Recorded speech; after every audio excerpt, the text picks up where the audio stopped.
Good evening. How are you? I'm laughing because I'm out of my mind. We are at the end, nearing the end, around the time that the class ends, God willing, maybe a little earlier. The class should end a little earlier, is when the fast of Gedalia ends, right? So the day after Rosh Hashanah is a fast, commemorates a historical event, the killing, the assassination of Gedalia. I should have looked it up, but I don't have the story fresh in my mind. But really, it was one of those events in Jewish history when the Jewish people was divided against itself, and it caused a tragedy. And it's a reminder that we need to always have unity, at least among ourselves. We have enough enemies in the world that we don't need to be our own enemies. But at any rate, the day after Rosh Hashanah is a fast day. So I've shared a bunch of times that we're working on a new movie, and it's heating up more and more. Today was a super productive day, and we had to do a location scout on the movie today. So I have not eaten. I hope we're not freezing here. I have not eaten all day. I have not even drunk any water today. But I was doing a location scout in the desert where it was 105 degrees, literally. But I hung on. I didn't give in. I took the bottle of water just in case, so I wouldn't be so faint that I couldn't drive back. But I made it this far. I have not eaten. I have not drunk. And, I was hoping I was going to be able to teach the class just despite fasting all day. Now I've been fasting all day and scouting locations in the desert. I'm a little lightheaded. But at any rate, we really have some fascinating stuff to cover tonight. Where are we holding? We are in Tractate Kesubos, the 15th volume of the Talmud. We're going to be completing chapter 8 and opening chapter 9. So we'll do the 2 pages that we missed during Rosh Hashanah and today's page. We're going to do highlights, right? We're not going to be able to do the complete pages, especially in my condition. I could not do 3 pages in a row, but I've read them all. You should always read the whole page, even if we're only covering a partial page in our class. But I've got the excerpts ready to go. Let's light up the darkness. Okay. Who is with us? Let's see. Paula in Chicago, Yehud in South Carolina, Stephen in New Hampshire, John in Scotland. I love it when people are checking in from across the pond. John in Maine, Paula says amen, Joe in Texas, Bill in mid-Missouri, Guy in Ohio, Philip in Maine. Sharon says, easy fast, friends. Hers ended half an hour ago. Thank God for the East Coast, right? Melissa in Great Neck, Belle in Texas, Nancy, North Carolina, Michael in Ohio, Paul in the Great Northwest, Yitzhak in Minnesota, Karen in Northern California, Ira wishing everyone a happy 5783, the new Hebrew year, Miriam in Texas, Shandora in the Bronx, Jim in Ohio, Janique in Boston, Nancy in Detroit, Hoodlum Priest Hartman, there's a name, in Leona Valley, California. Welcome. Stephanie in New York, Pauline in Chicagoland, James in Indianapolis, and over there on the YouTube side, Lynn in North Texas. All right. Just trying to keep it together. I'm really looking forward. This first sip of water is going to be fantastic for me. Okay, but sometimes you gotta dig deep. I've definitely never fasted in the desert. It was a really tough location scout, but it was super productive also. So as I mentioned before, I will mention it again. As of now, where production start date is November 13th. And so our pre-production start date, at which point, as the director, I start going, 12 to 20 hours a day. So like when we enter, formal pre-production, I'm going to be pretty soon after that, declaring the hiatus of this class. So I apologize for that in advance. There's just going to be no way around it. But I'll give you some notice. But I'm just also letting you know now we're going to have a hiatus of the class. Production's going to be about 5 weeks. For sure, we're off of that. Pre-production, probably 5 or 6 weeks. So it's going to be like a good 2.5, 3 months that will be in hiatus. We'll make some recommendations. Other, online teachers, you can go to the AllDaf app. But I really, challenge you. You keep it going. Keep reading your page every day. Using the Koran Talmud if you aren't already, or the Art Scroll, whichever is your preference. It's just going to be impossible for me to do it. When I'm directing a movie, I'm not getting enough sleep. And as you can imagine, directing a movie is completely all-consuming. And pre-production is pretty much just as bad. And then once we get post-production, then I'll have a little bit more control over my schedule. So probably it's like we're going to be off sometime in October, probably early October, which is soon. So maybe like second week of October, third week of October, around there, until December, maybe until like January, probably until like January 2nd, something like that, is when we'll resume. But I will give you the full rundown on what the hiatus is as soon as I have the exact dates for that. I just want everyone who's, close member of our class to know what's happening and why. But the good news is the movie is going to be of special interest to this audience. It has a strong Jewish connection. It's a thriller. It's an absolute, commercial thriller, murder mystery with a rabbi as the detective.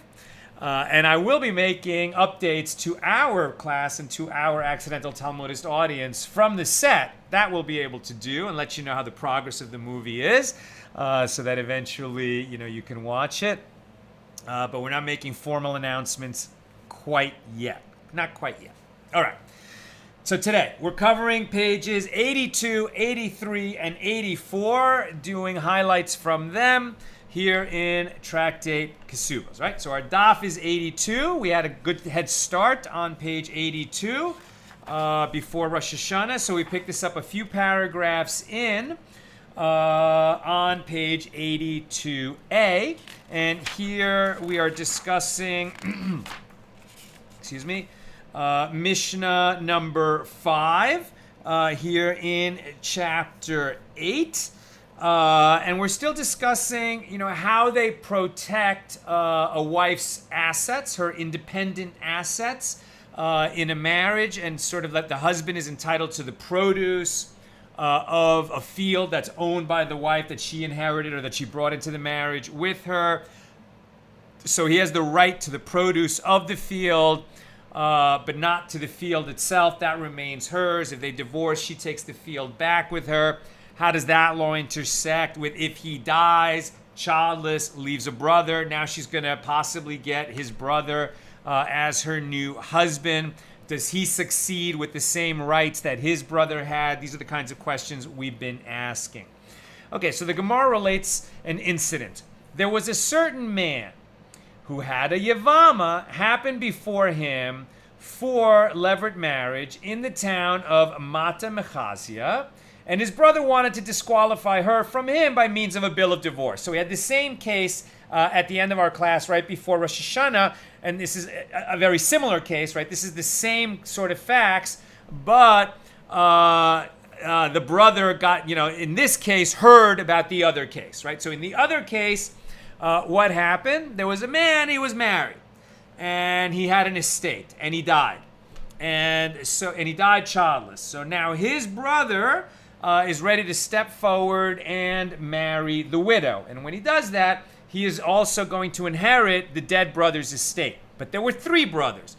Now, the one who died is probably the wealthiest of them.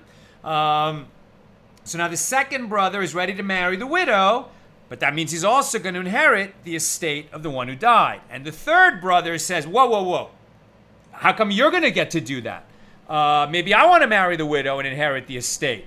and you got there first, and she wants to marry you, okay, but you know what? I don't agree that you should inherit our dead brother's whole estate, and I can screw it up, right? Because if he gives a document of divorce, which has really no place in this except that it has legal consequences. So if he gives a document of divorce to the yavama, to the widow, then that's going to mess up the ability of the second brother to marry her through yibum. And now neither one of the brothers is going to be able to marry her. One of them will have to perform chalitza with her, so she's free to go. But the result is they're going to split the dead brother's estate. So in the previous case, the one who wants to marry the widow says, look, I understand you don't want to lose your share in the estate, but I really want to marry her. So I'll just agree with you that after I marry her and I inherit our dead brother's estate, I'll split it with you. And so the guy said, okay, go ahead and do that. And so the second brother married the widow. And then he said, you know what, I'm not going to split the estate with you. And he got away with it. Why? Because the agreement that he made with the third brother, that I will split our dead brother's estate with you when I receive it, when I marry the widow, is an empty promise because he had no ability to make a deal with respect to that property since he didn't own it yet. He could say, when I get it, I'll split it with you. But the thing that he was splitting, he didn't own yet. He had no rights in it. It wasn't certain that he would receive it. And so the deal was no deal. It wasn't, and because of that, he got away with it. So now we have the same set of facts, different family. And the second brother is ready to step in and marry the widow. And the third brother says, oh, no, you don't. I want to share our brother's estate with you. Second brother says, okay, so I promise I'll split it with you. Third brother says, oh, whoa, I heard about that case down the road. And the second brother said he would split it with me, split it with his third brother, the third brother, after marrying the widow, and then he didn't do it. So I'm not going to fall for that trick. So now what's going to happen in our new case, right? So the same set of facts, and his brother wanted to disqualify the second brother by means of a bill of divorce. So the third brother said to the second brother, the second brother said to the third brother, why is it that you want to give her this bill of divorce? If you are doing it due to the property of our dead brother, I will divide the property with you. And the third brother said to the second brother, I am scared that you will do to me like that swindler up the road in Pumbedisa. I'm not going to be fooled like that. So the second brother said to the third brother, okay, fine. Divide it for yourself from now, right? Whatever rights I have now, we will divide it right now. We will divide it in the future, but it's considered divided as of right now. I am prepared for you to take the property already, although the acquisition will take effect only after I marry the Yavama. In other words, take possession of your half of the property right now. So you won't be seeking to remove it from me. Later, you will already have possession of it from right now. Mar bar Rav Ashi said that although when Rav Dimi came from Eretz Yisrael, he said that Rabbi Yochanan said, in the case of one who says to another, go and pull this cow, and it will be acquired for you only after 30 days. After 30 days, he has acquired it through the act of pulling that he did right now. And this is the law, even if at the end of 30 days, the cow is standing in a meadow, meaning a distant place that does not belong to the one acquiring the cow. In other words, because you did an act of acquisition right now, I told you to acquire it now, even though you won't formally get the rights until later. Because you did your act of acquisition now, you get to keep the cow. And likewise, this third brother who's going to acquire his half of the dead brother's property right now, he will have acquired it as soon as, I marry the widow and the second brother marries the widow and gets the rights that he will then, transfer to the third brother. So there seems to be a precedent for doing that in this case of selling a cow to somebody, but you can't, he can't pay you the money now. Fine, acquire the cow now. And then when the rights actually vest in 30 days, you've already got the cow. Even if at the end of the 30 days, you don't have physical possession of the cow, because you pulled it here, you did the act of acquisition now, and that's going to be valid for the formal acquisition later. Mar bar Rav Ashi elaborates Now there, with regard to the cow, it is in the seller's power to transfer ownership at the present time. When the instruction to the buyer to pull the cow, meaning that formal physical act of acquisition, pull it now, that's your sign of acquisition later. You're doing it now, but it will work later. And therefore, he can delay the acquisition and it'll still be valid because of this act of pulling now.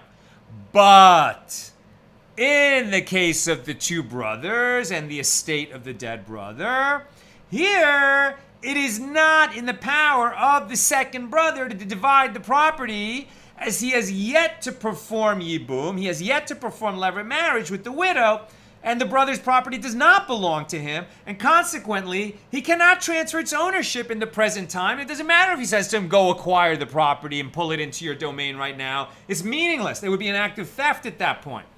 So the Gemara asks, but when Ravin came from Eretz Yisrael, he said that Rabbi Yochanan said, if one is instructed to pull a cow, but the acquisition will take effect only after 30 days, he has not acquired it. So it seems like the example doesn't even work for the cow. So this contradicts Rabbi Yochanan's own ruling. And the Gemara answers, la kasha, this is not difficult. As this case, when one acquires it, is referring to a situation when he says to him, acquire it from now, so that once 30 days have passed, it should belong to him retroactively. But that case, when one does not acquire the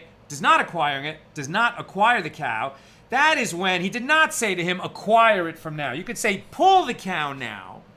But unless he also says, pull the cow now so that you acquire it now. So then later, when I have the formal right to give it to you, I can say retroactively, it was good from this moment here when you pulled the cow. However, the second brother can't say that to the third brother about the dead brother's estate because he doesn't own it. He can't give any rights in it at this moment because he doesn't own anything yet. He hasn't performed yibum with the widow. So they inquired of Ula, if the Yavam, right, the second brother, performed yibum with the woman, and afterward he divided the property he promised to share with the brother, what is the law then?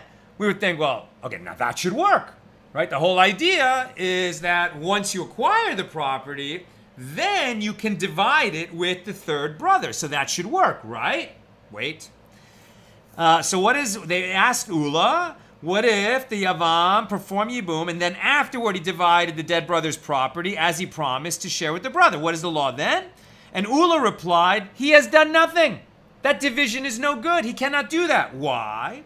And they further asked, well, if he divided the property and afterward performed levirate marriage, what is the law? And of course Ula said he has done nothing. We know that he can't divide it before the yibum.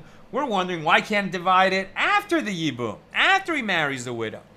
So Rav Sheshes objects to this version of the discussion. Now, if when he performed yibum and afterward divided the property when it was already in his possession, Ula answered that he has done nothing, that even then he cannot divide it, then obviously in a case when he divided it first and then afterward performed yibum, is it necessary to inquire what is the law? It is obvious that such an action is of no consequence. And the Gemara answers, Ula was not asked these two questions in the same occasion.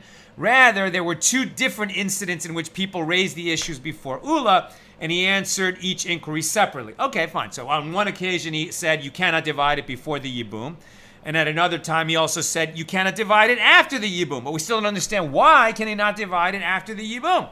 And when Ravin came from Eretz Yisrael, he said that Reish Lakish said, whether he performed levirate marriage and afterward divided the property, or whether he divided the property and then afterward he performed yibum, he has done nothing. And the Gemara concludes, and the practical law is that he has done nothing. So they still haven't explained it. Can you figure out why the second brother is not permitted to take the dead brother's estate and divide it up with his own, with the remaining brother? Why can he not give away half the estate? And the answer is because even though he succeeds his brother and inherits his dead brother's property, why is he inheriting that property and supplanting the other guys, all the other brothers? Because he has an obligation to the wife, right? To the widow. He's marrying the widow, and he is going to also succeed in the obligations of the ketubah of the first brother who died. Right now, the ketubah doesn't get paid because she gets a replacement husband. But that replacement husband comes with a ketubah. So that if the replacement husband dies and she doesn't marry the third brother, at that point the ketubah would be paid. And the assets of the first brother who died are all mortgaged to guarantee that the ketubah gets paid. Plus, we also remember that what's the whole purpose of yibum is so that the first child, and I think maybe it's the first son of that marriage, is going to inherit the dead brother, right? And so that inheritance, yes, the yavam, the second brother who's stepping in and marrying the widow, can sort of live off the produce of that inheritance, but he has to preserve the principle to sustain the wife, to mortgage the ketubah, and so that there's something there for his son, who is as the one who's supposed to inherit the dead brother. It's not going to be, that first child of that union is not the heir of the second brother. He's the heir of the first brother who died without a child. And that's why the second brother cannot go ahead and divide up that estate with any other brothers. Only he stepped in as the replacement husband and married the widow. The other brothers didn't. We skip a few paragraphs. We are now on 82b. The Mishna taught, she has the status of his wife in all respects after yibum. Right? So after the second brother, the yavam, marries the yavama, now she's his wife, fully his wife, except that the responsibility for her marriage contract is upon the property of her first husband. The second brother who marries the widow doesn't have to use his own assets to guarantee the ketubah that he inherited from the dead brother. The dead brother's estate guarantees that ketubah. And the Gemara inquires, what is the reason for this? It is that from heaven they acquired a wife for him. Since he did not choose to be married her, he didn't choose her to marry, right? He inherited her as his brother's widow. Since he did not choose her but married her by the force of a Torah commandment, he is not obligated to set aside for her a marriage contract of his own. Rather, he relies upon his brother's marriage contract and his brother's assets to secure that contract.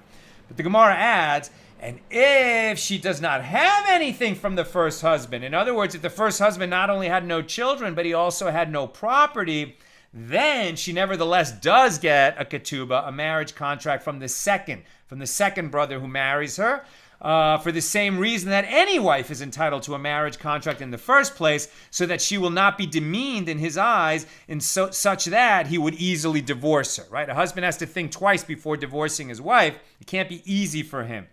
In this case, it would be a little bit easy for him, since the assets of his brother came along with the ketubah.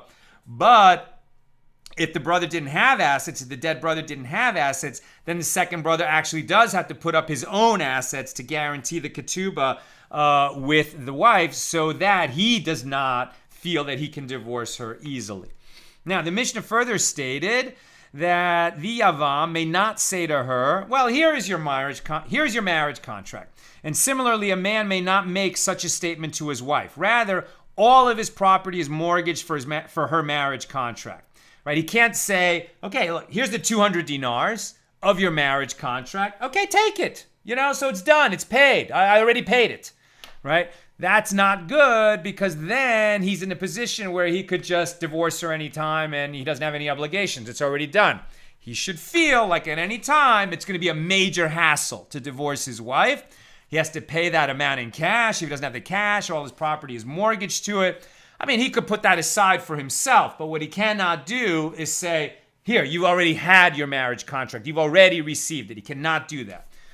And the Gemara asks, well, what is the relevance of the phrase "and similarly" here? The halakha in both cases appears to be identical. And the Gemara explains it is necessary lest you say that this is the law only there with regard to a yavama, where the yavam did not write a marriage contract for her and therefore never wrote, all property that I have bought and that I will buy is mortgaged to the marriage contract. But here, with regard to a regular wife, where he did write a marriage contract for her that included the clause that I have bought and that I will buy, say that she relies upon that which he has set aside, and therefore there is no need for a full lien on all his property. And the Tana therefore teaches us that this is not the case. In other words, both in the case of a regular wife or a yavama that becomes a wife, he cannot say, here's your marriage contract, it's already paid, and we'll see how long we stay married. The contract is in place, and all his property is mortgaged in case any of it should be needed or all of it should be needed to pay the marriage contract, either when he divorces her or when he dies, and then his estate has to pay it. Skip a couple of paragraphs. The Gemara discusses the background for the rule that the husband's property is mortgaged for the marriage contract. Rav Yehuda said, how did this come to be? How did the sages establish the need to mortgage the husband's entire property in order to guarantee that the ketubah would be paid when he divorces, or the estate would pay when he dies? How did they come to that? That's not written in the Torah. The sages derived that, and it sort of evolved over time to that point. And here is the tale of the evolution of the law, as it were. Rav Yehuda said, at first, they would write for a virgin 200 dinars and for a widow 100 dinars.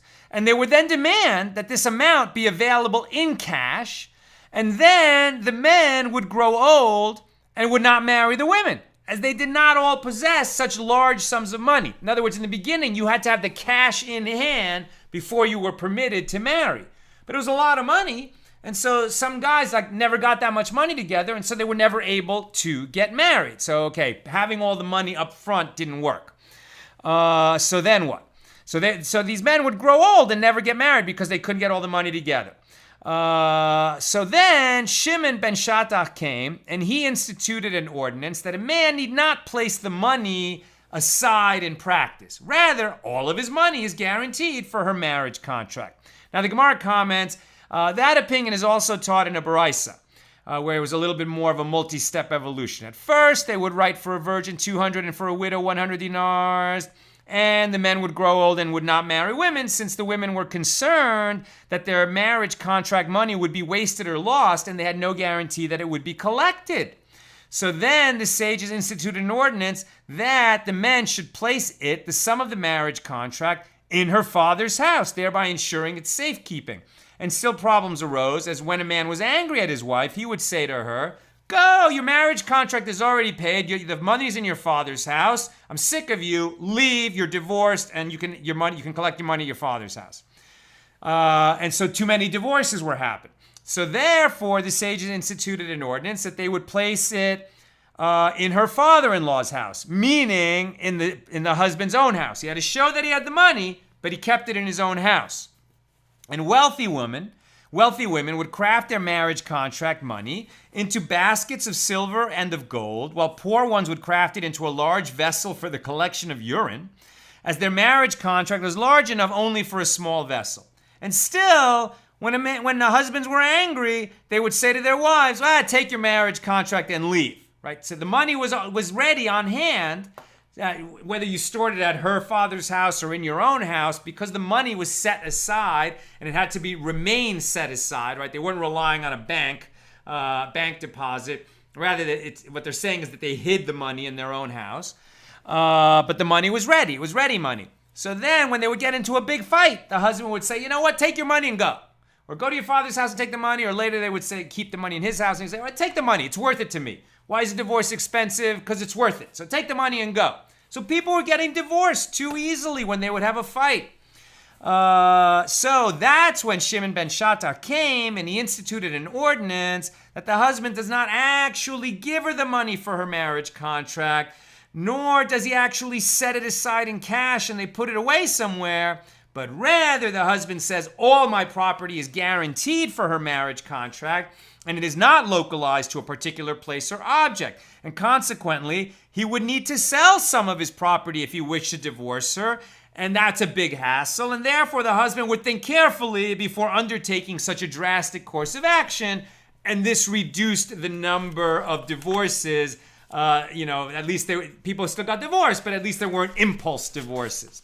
And that concludes our discussion of Mishnah number 5 and our discussion of chapter 8. Now we open chapter 9 on page 83a. Mishnah number 1 of chapter 9. Now we've been talking about the rights of a wife and how we protect her rights vis-a-vis her husband. Now, the husband also has rights, right? So the husband has a right to the produce of her property, right? He has an obligation to sustain his wife, and in return for that, so that he wouldn't be resentful about it, the sages instituted that he has a right to the produce of her property, right? So if she brings in an ancestral field into the marriage from her father's family, right? And if they get divorced, she's going to leave with that field. But while they're married, he has a right to the produce of the field. Or as we talked about, if it's a mine, she owns a mine, right? The ore that gets extracted from that is considered produce. And he has the right to that while they are married. Well, what if the husband, she gets him to give up his right to the produce? Right, so he has that right to the produce of her field by rabbinic decree. Can he give it away? Can he say, I agree that I do not have a right to the produce of the field? Can he do that? Let's see. Mishna number 1 of chapter 9. One who writes for his wife in a document the declaration, I have no legal dealings or involvement with your property, thereby relinquishing his rights to her possessions. He may nevertheless consume the produce of her property during her lifetime. And if she dies before him, he inherits from her. So if this is so, if he still retains his rights, why would he write for her, I have no legal dealings or involvement with your property? The result of this declaration is that if she sold or gave away her property, the transaction is binding and he cannot claim it, right? So this is the first level of what he can give away. He can say, I have no legal involvement in your property, no legal involvement in your dealings. So what that means is, while she owns the property, he gets the right to consume the produce of that property. And if she dies first, he inherits her property, right? If it's property that she acquired during their marriage, as opposed to what she brought into the marriage. But if he makes this declaration, I have no I have no legal dealings or involvement with your property. If she sells her own property, then it's sold. Whereas if he didn't make this statement, she would not be able to sell property that she acquired during the marriage without his authorization. Now, if he writes for her, I have no legal dealings or involvement with your property or with its produce, then he may not consume the produce of her property during her lifetime. But if she dies, he still retains the right to inherit from her. Rabbi Yehuda says he always consumes the produce of the produce.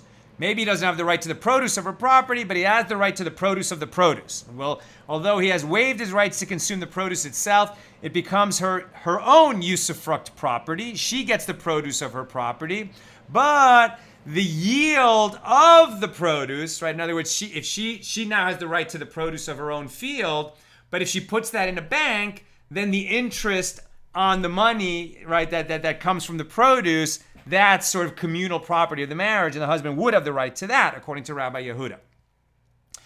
He remains entitled to the produce of the produce until he writes for her, I have no legal dealings or involvement with your property or with its produce or with the produce of the produce forever. Now he has seemingly given away everything. But if he writes for her, I have no legal dealings or involvement with your property or with its produce or with the produce of the produce in your lifetime and after your death, then he may not consume the produce of her property in her lifetime, and if she dies, he does not inherit from her. Rabbi Shimon ben Gamliel says, no. If she dies, he does inherit from her. Why? Because if he says, I don't have a right to inherit from you, then he has stipulated counter to something that is written explicitly in the Torah. And you cannot make a stipulation that runs counter to what is explicitly written in the Torah. So that stipulation would be void. That's mission number 1. We go to the Gemara, but because we're having a highlights show, we're going to skip down to about, a few paragraphs into page 83b. That's where we're going to pick up the commentary on this Mishnah number 1 in chapter 9. Now, the Mishnah taught that if a husband wrote to your property and to its produce, right? He's giving away the rights not only to her property, meaning that she can sell it if she wants, even without his authorization, and he's giving away his right to its produce. so then he may not eat the produce. However, Rabbi Yehuda says he always consumes the produce of the produce. So the sages taught with regard to the statement of Rabbi Yehuda, okay, so what is considered the produce and what is considered the produce of the produce? So if she brought into the marriage for her husband land, simplest case, she brought a field, and the field produced produce, right? She brought in a wheat field. So every year, wheat grows on that field, and they make a harvest, and that could be worth a lot of money, right? So in the normal case, if he hasn't given away his rights, so he has the right to the produce of the field. All right, very good. So he has the right to the produce. This is produce. Now, if he sold the produce and he purchased land from the sale of the produce, right? So he harvested the wheat, he got a certain amount of money, and he used that money to buy land. That land is the produce of the produce. Skip a bunch of more paragraphs, and now we're near the bottom of 83b. The Mishna taught, Rabban Shimon ben Gamliel says, even if he wrote, I have no claim to your property or to its produce or to the produce of its produce in your lifetime and after your death, nevertheless, he will inherit the land from her after she dies. Why? Because his condition is void, as it runs counter to what is written in the Torah. And Rav said, the law is in accordance with the opinion of Rabban Shimon ben Gamliel, that a husband inherits from his wife, but not because of this line of reasoning. Oh, so according to Rav, the reason that the husband, no matter what he says, will still inherit from her after she dies is not because he cannot, his stipulation is void if it runs counter to what it says explicitly in the Torah that a husband inherits from his wife, but rather for some other reasoning. So the Gemara is going to challenge this. So the Gemara asks, what is the meaning of this statement? The law is in accordance with the opinion of Rabban Shimon ben Gamliel, but not because of his line of reasoning. What does this mean? What is Rav saying? So if we say that Rav agrees that the law is in accordance with the opinion of Rabban Shimon ben Gamliel, who said that if the wife dies, the husband inherits from her, but Rav maintains this opinion not because of Shimon ben Gamliel's line of reasoning, and what was Rabban Shimon ben Gamliel's reasoning? That if one stipulates counter to that which is written in the Torah, the condition is void. So then what is Rav saying? So Rav must hold that his condition is valid. But if his condition is valid, then he does not inherit from her, right? But that is not so. Rav accepts Rabban Shimon ben Gamliel's conclusion that the husband does not inherit, for he holds that the inheritance of a husband is by rabbinic law, and for this reason, his condition is void. So, Rav must be saying, no, the reason that the husband cannot stipulate that he will not inherit from the wife is not because it runs counter to Torah law, it's rather because it runs counter to rabbinic law.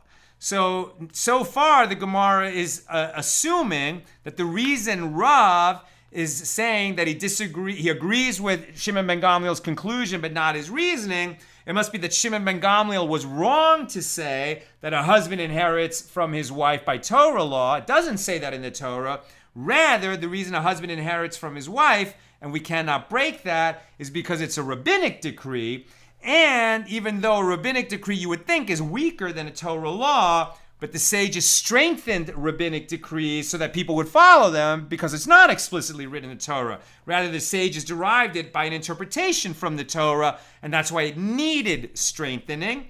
So perhaps that is why Rav says he can't give away his inheritance from his wife, but the reason is because it violates a rabbinic decree, not, as Shimon ben Gamliel said, that it violates a Torah law. Now we're in 84a. Well, the Gemara asks, and does Rav actually hold that if one stipulates counter to Torah law, his condition is valid? So it's not that it doesn't say that in the Torah. It does say that in the Torah, but you can make a stipulation that runs counter to Torah law, and it will be valid, but you can't make a stipulation that runs counter to rabbinic law.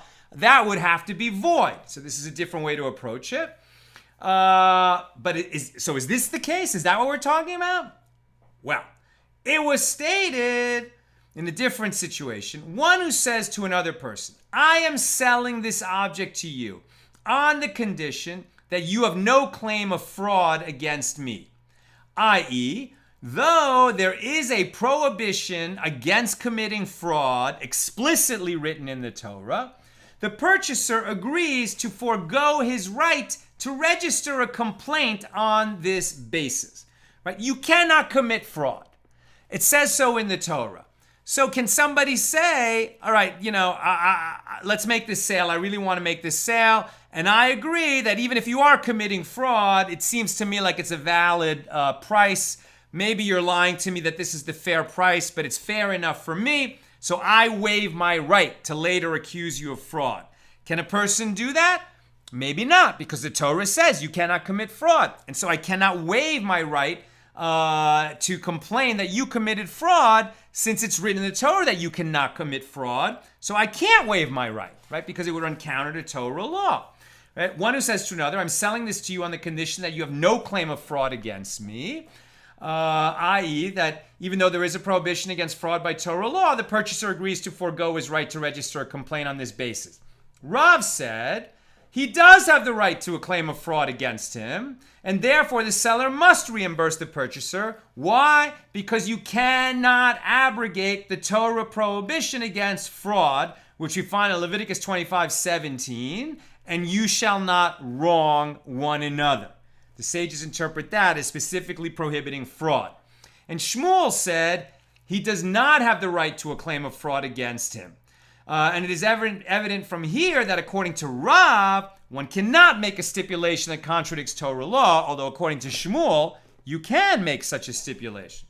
Rather, Rav said, the law is in accordance with the opinion of Rabban Shimon ben Gamliel, who said, one who stipulates counter to that which is written in the Torah, his condition is void, but not because of his line of reasoning. As Rabban Shimon ben Gamliel holds that if the wife died, the husband inherits from her. And Rav holds that if she died, he does not inherit from her. And the Gemara asks, wait a minute, if this is what Rav meant, he should have said the opposite of what he said. This statement would be because of the line of reasoning, but not in accordance with his halakha. Whereas Rav said that the law is in accordance with the opinion of Rabban Shimon ben Gamliel, but for a different line of reasoning. So this cannot be the correct interpretation. Rather, Rav said the law is in accordance with the opinion of Rabban Shimon ben Gamliel, who said that if she died, he inherits from her, even if he stipulated that he wouldn't. So that stipulation is void. But says Rav, not because of Shimon ben Gamliel's line of reasoning, that you cannot stipulate counter to what it says in the Torah, but rather because the stipulation was counter to rabbinic law. So then his condition is valid. And Rav holds that even in a case where one stipulated counter to rabbinic law, his condition is void. Okay, so now we're saying, okay, that makes sense. That even if, so they're agreeing that the husband cannot stipulate that he won't inherit the wife. And Rabban Shimon ben Gamliel says it's because it runs counter to Torah law. And Rav says it's because it runs counter to rabbinic law.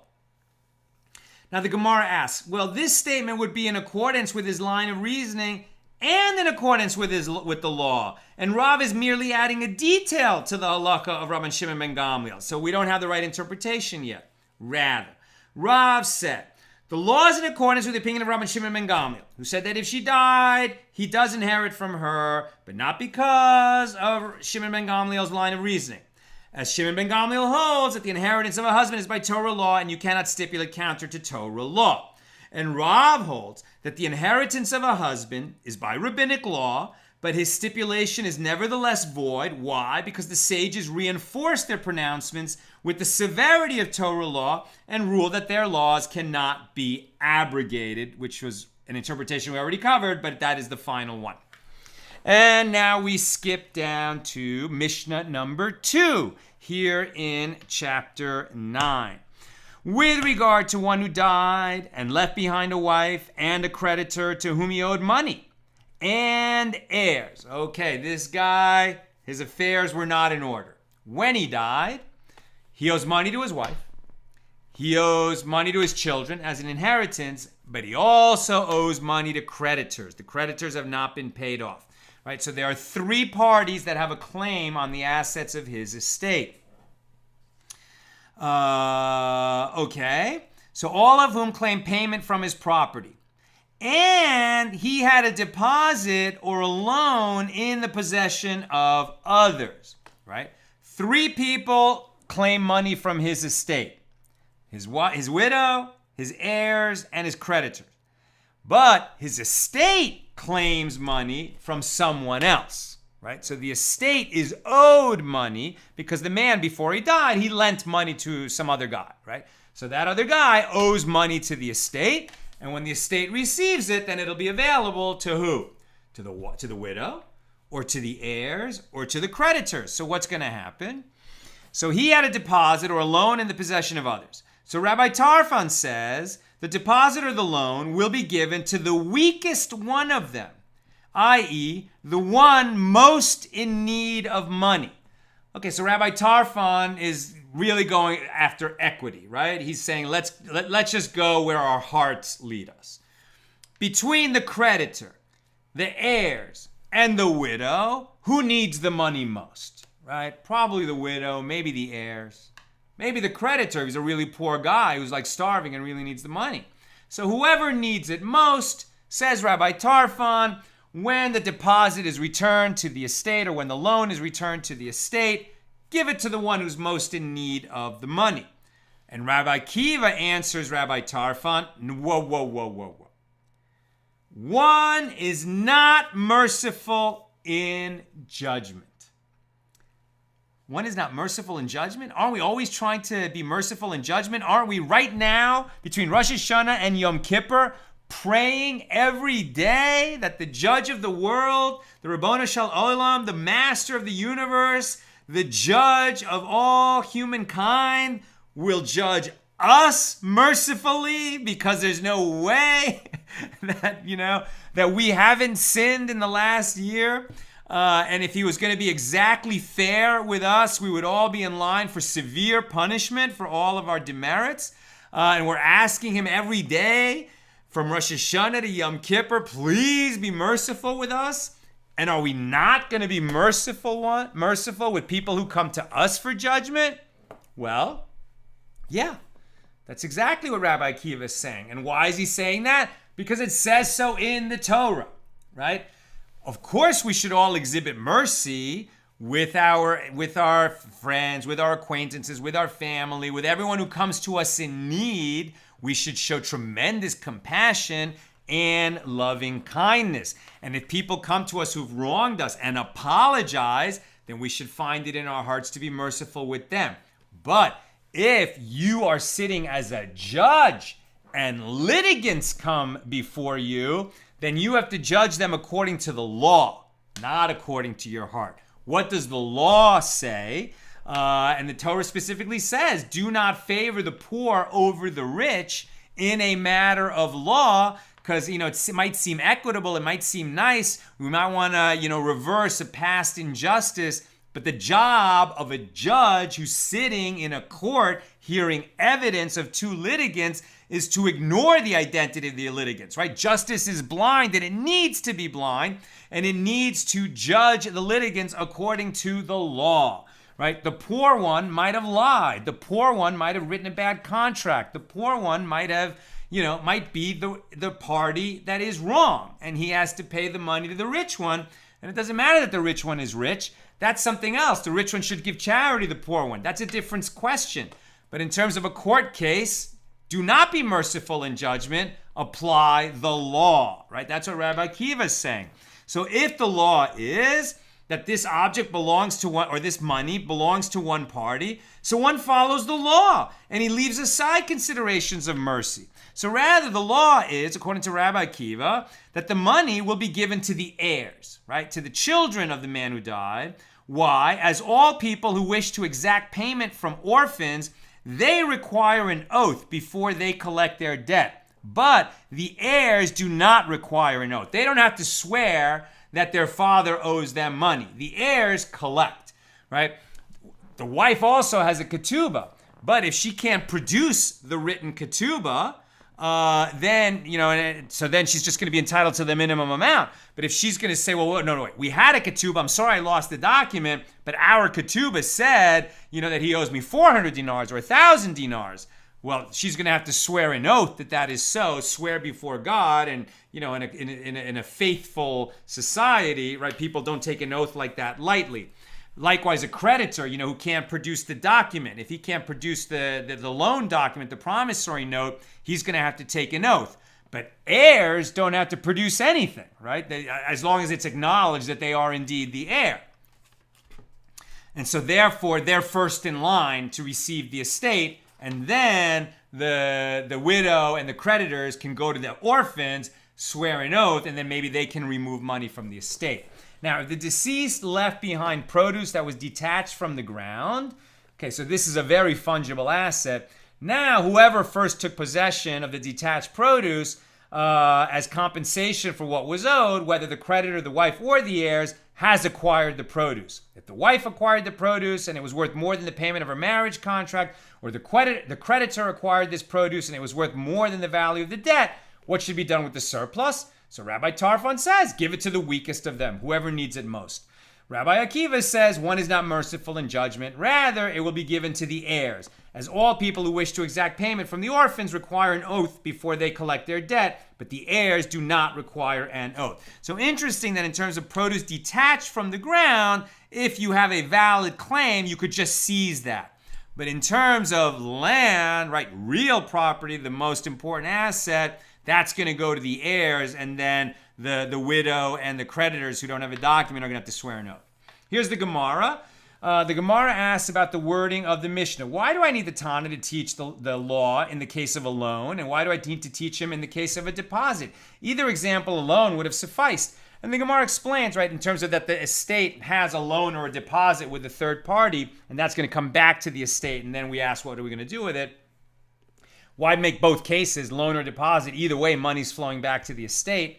And the Gemara says it was necessary to teach the law in both cases, for if he had taught the law only in the case of a loan, one could have said, well, in that case, Rabbi Tarfon says that, he says, due to the fact that the loan is given to be spent, since there is no already existing property here, but only the obligation to pay back the loan, it can be given to the weakest party. However, in the case of a deposit, which exists in its pure, unadulterated form of cash, one might say that he concedes to Rabbi Akiva that it belongs to the heirs. Then the Gemara will establish the reverse reason, and that's why both loan and deposit needed to be set. Now we're on 84b.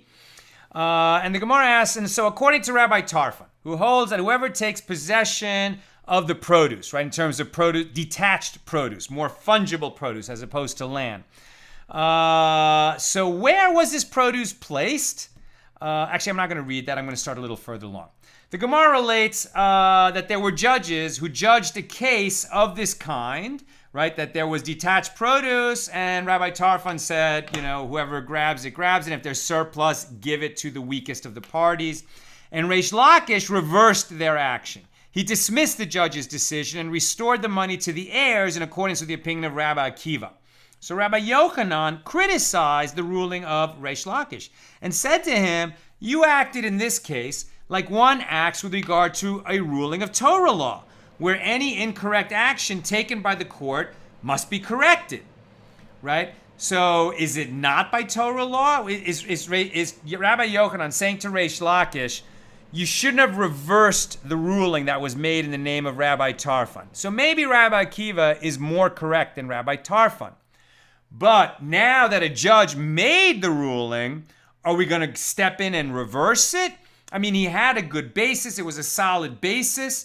It was in the name of Rabbi Tarfon. So maybe, Rabbi Akiva disagrees with him. Maybe Rabbi Akiva is a greater sage than Rabbi Tarfon. But now that so we should rule like Rabbi Akiva. But now that a court ruled like Rabbi Tarfon, are you actually going to go in and reverse it? Like you did, you shouldn't have done that, says Rabbi Yochanan to Reish Lakish. And the Gemara suggests, let us say that Rabbi Yochanan and Reish Lakish disagree about this. That one sage, Reish Lakish, holds that if one erred in a matter that appears in the Mishna, the decision is revoked. And the other sage, Rabbi Yochanan, holds that if one erred in a matter that appears in the Mishna, the decision is not revoked. That a law that appears in the Mishna, not in the Torah, still, it does not have the same strength as something that appears in the Torah, so Rabbi Yochanan would not reverse based on a law that appears in the Mishnah. Now, the Gemara refutes this suggestion. No. It can be explained that according to everyone, if a judge made a mistake in a matter that appears in the Mishnah, the decision should be reversed. And here they disagree about that Rabbi Yochanan holds that the law is in accordance with the opinion of Rabbi Akiva in his disputes with his colleague, but not in disputes with his teacher. And Rabbi Tarfon was the teacher of Rabbi Akiva. So that's why, we usually hold by Rabbi Akiva. But in a dispute between Rabbi Akiva and Rabbi Tarfon, where Rabbi Akiva was the student of Rabbi Tarfon, no, the law is like Rabbi Tarfon. So Rabbi Yochanan says you shouldn't have reversed it because you got the law wrong. The law is like Rabbi Tarfon. So the judge who ruled like Rabbi Tarfon got it right. You got it wrong when you reversed it. And if you wish, you could say it differently. You could say that everyone agrees that Rabbi Tarfon and Rabbi Akiva were colleagues. So in that case, maybe Rabbi Akiva's word should prevail. But in this case, they disagree about the following, that one sage, Reish Lakish, holds that the principle that the law is in accordance with the opinion of Rabbi Akiva was stated as a law, as a halakha, that the law always goes by Rabbi Akiva. But the other sage, Rabbi Yochanan, holds that what was stated is that we are inclined to follow the opinion of Rabbi Akiva, but we don't necessarily always follow the law of Rabbi Akiva. Therefore, although Rabbi Akiva's opinion is followed ab initio, the law was never established conclusively in accordance with Rabbi Akiva in every case, and as such, if judges went against the principle that the halakha follows Rabbi Akiva in opposition to his colleague, we do not reverse their decision by stepping in after the fact. And now I'm almost done. I have just one more little paragraph to read. So if you have any question or comment, get it in. The Gemara relates, the relatives of Rabbi Yochanan seized a cow of orphans from an alley because the orphan's father owed them money. So they came before Rabbi Yochanan for judgment, and he said to them, well, it is well that you seize the cow and that it is yours, in accordance with the ruling of Rabbi Tarfon. So it seems like Rabbi Yochanan ruled like Rabbi Akiva in one case, but now he's ruling like Rabbi Tarfon in a different. No, I beg your pardon. No, Rabbi Yochanan is being consistent. Rabbi Yochanan said that Reish Lakish was wrong to reverse a judgment made in the name of Rabbi Tarfon. So Rabbi Yochanan is being consistent. He says, no, you were wrong to reverse a ruling made in the name of Rabbi Tarfon, because he holds like Rabbi Tarfon. So good. So now, relatives of Rabbi Yochanan seized a cow from orphans, from an alley, because the orphan's father owed them money. So they seized it. So they became before Rabbi Yochanan, meaning, I guess, that the relatives needed it more than the heirs, right? That's what is ruling according to Rabbi Tarfon. Give it to the weakest among them. And so here you would think orphans are the weakest, but they're not. Here, these other people who seized the cow from the orphans, they were in the weaker position, and so they seized the cow. So they came before Rabbi Yochanan for judgment. He said to them, it is well that you seize the cow, and it is yours, in accordance with the ruling of Rabbi Tarfon. Then, I guess the orphans brought the case before Reish Lakish, before Rabbi Shimon ben Lakish, who said to them, go and return the cow to the orphans. So they again came before Rabbi Yochanan, complaining that Reish Lakish had told them that they must give back the cow, in opposition of Rabbi Yochanan's ruling. He said to them, what can I do? As one whose stature corresponds to my stature disagrees with me, and I cannot dismiss his opinion, right? Particularly because this was Rabbi Yochanan's own relatives, he's going to be a little bit more reticent to, now come and overrule Reish Lakish after Reish Lakish had overruled him, right? It's for his own relatives, and he said, maybe Rabbi Akiva is superior to Rabbi Tarfon, maybe Rabbi Tarfon is superior to Rabbi Akiva, but Reish Lakish and I. Now, remember that Rabbi Yochanan was the teacher of Reish Lakish, but over time, they became more like colleagues. And so Rabbi Yochanan, in his humility, said, okay, Reish Lakish reversed me. What can I do? That's where we stop. Let me see any comments or questions. On pages 82, 83, and 84. Nina says, great job even while fasting. Thank you, Nina. I am so lightheaded. Sharon, didn't we learn before that the older brother is the first obligated? Can a younger brother step in and screw up the works? Yes, that's what we learned, right? That if any brother gives a yavama a bill of divorce, this is weird, right? Because a bill of divorce has no place in this. After a yavam performs yibum with the yavama and marries her, so then a bill of divorce, he could divorce her with a bill of divorce because she's his wife. Before they perform yibum, they just have the yibum obligation, and they're either going to perform yibum or chalitza, and then they go their separate ways. What does a bill of divorce have to do with this? But because we also had the case that while a yavam is awaiting his yavama, and all of the brothers are potential yavamim, any of the brothers could marry the yavama. We said there's a principle that the oldest should do it, but it doesn't have to be the oldest. The youngest could do it too. Any of the brothers could step in and do it. It's just preferable that the oldest do it. But whoever is doing it, if he created a betrothal, he doesn't need a betrothal. They only need to sleep together and then they're married because they performed yibum. But if he betroths her, then there's like this additional obligation, and to get out of the betrothal, that's when you would bring a bill of divorce, even before yibum, if you wanted to end that betrothal. So that's why we brought in both betrothal and bill of divorce prior to yibum. So what if the bill of divorce came before betrothal? It's going to mess it up for all the other brothers. It was just the way the technicalities of the law, fell out, that if any of the brothers gives the yavama a bill of divorce, now none of the brothers can marry her. And that's how that third brother can screw it up. And that's why the second brother said, well, take back your bill of divorce so that I can marry her and I'll split the estate with you. But he wasn't permitted to say that because the estate wasn't his to deal with. And finally, Bill, and yet we see in the Psalms that the justice of God is always associated with the support of the cause of the poor. Perhaps from this we can learn out that God, who can see all contingencies and outcomes, is the only judge who can consider such matters and still rule justly. Mere mortal judges must be more stringent. Beautifully put. Fantastic, right? And that's why the Torah teaches a judge must not be merciful. Now, of course, all things being equal, where like there's a viable interpretation under the law, so we would look for the equitable outcome. But usually all things are not equal, and that's why, in law school they teach right away, first year, I remember well, tough cases make bad law, right? Because you're looking for that equitable outcome, but you're going to corrupt the law in order to create it, and then you're going to set a precedent that's going to later create inequitable outcomes. And that's why a judge has to say, it doesn't matter who's rich and who's poor, who's an orphan and who's not. What does the law say? Let's apply the law properly. And then later we can try to, feed the hungry, shelter the homeless, etc., but not through the heavy hand of the justice system. There's different mechanisms for achieving that kind of societal equity. Okay, that's what I've got for us today. Everyone who is fasting, I hope you had an easy fast and a meaningful fast. And with God's help, we'll be together again tomorrow, Thursday, at the regular time for just one page at 6 p.m. Pacific. Have a good night. And I should have said it at the beginning. I dedicated, at least in my head, and now I'm saying it out loud, in the memory of my mom of blessed memory, Babet bat Yoel.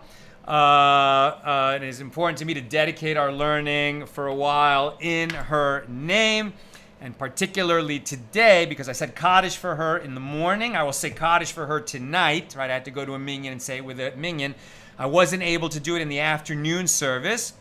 I called up a friend who was, because I was on that location scout, I called up a friend who said my Kaddish for me during Mincha, during the afternoon service.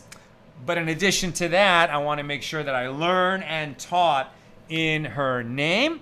So this learning was in the name of Babet bat Yoel. May her neshama, may her soul have a great elevation in the world of souls. And I look forward to learning with you just one simple page tomorrow at 6 p.m.